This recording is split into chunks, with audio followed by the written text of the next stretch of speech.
কি ব্যাপার, তোমার আজকে তো দেরি হলো? আর বলো না, রাস্তায় এত ট্রাফিক জ্যাম ছিল।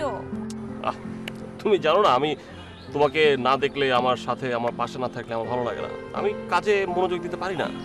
ওলে আমার সোনা রে, তোমার আবার কাজ কি? তোমার কাজ বলতে তো তোমার ওই পরিবেশ ক্লাব। আর তুমি একসময় দেখো, আমার এই কাজ আমাকে হাজারো মানুষের মধ্যে আলাদাভাবে তুলে ধরবে। তাহলেই ভালো, কিন্তু ক্লাসটা তো ঠিক মতো করতে হবে, তাই না? না হলে তো পরীক্ষায় গোল্লা খাবে। গোল্লা? আমি কেন গোল্লা খাবো? তুমি আছো না, আমি সংগঠনও করব, কাজও করব, পরীক্ষাও দিব, ভালো মতো পাশও করবো আমি। তুমি সাথে থাকলেই হবে, কোনো সমস্যা নেই। শোনো, ইম্পর্টেন্ট কথা হচ্ছে যে আমরা তো ক্লাবের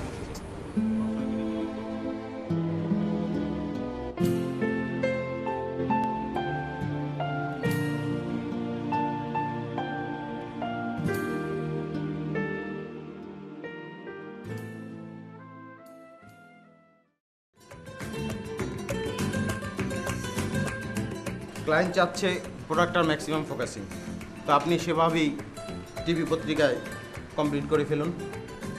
আমি প্রোডাক্টের অ্যাসপেক্টটা তৈরি করছি, আশা করছি ক্লায়েন্টকে আমি অবশ্যই হেল্প করতে পারবো। ওকে, থ্যাংক ইউ।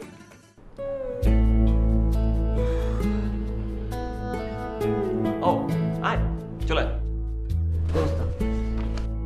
এখানে বেশ কয়েকটা কোম্পানির নাম আছে এবং নাম্বার আছে, এখান থেকে হয়তো আমরা কিছু স্পন্সর পাইতে পারি। বেশ কয়েকটা তো দেখা যাচ্ছে।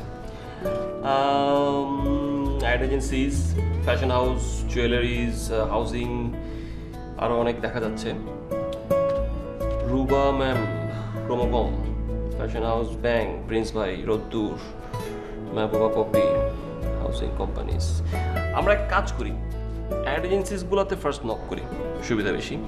তারপর আমরা অন্যান্য বড় বড় হাউসে চলে গেলাম, জুয়েলারি হতে পারে বা কোনো ফ্যাশন হাউস হতে পারে। আমি এটা রাখি, আমি এটা ফটোকপি করে কালকে ক্লাবে নিয়ে আসবো। আচ্ছা, সবাইকে খবর দাও, খবর দিয়ে বলো যে আসতে, আমি ফটোকপিগুলো সবাইকে দিয়ে দিচ্ছি। আর কিভাবে আমাদের কোথায় কোথায় মুভমেন্ট করতে হবে আমি মিটিংয়ে সব আলোচনা করব। তো আমি ক্রমকম দিয়ে শুরু করি, ওদের সাথে কথা বলি, এবং আমাদেরকে যে সবার আগে রেসপন্স করবে আমরা তাদের সাথে কথাবার্তা একটু বেশি ইম্পর্টেন্স দিব, কথাবার্তাগুলো আগাবো আর কি, যাতে আমাদের তাদের সাথে ডিলিংসগুলো ক্লিয়ার হয় এবং আমাদের সাথে তাদের একটা আস্থা, একটা বিশ্বস্ততার জায়গা তৈরি হয় আর কি। ঠিক আছে, যাই হোক, আমি বাকি আলোচনা মিটিংয়ে করবো না, তুমি যাও। আল্লাহ হাফেজ। আল্লাহ হাফেজ।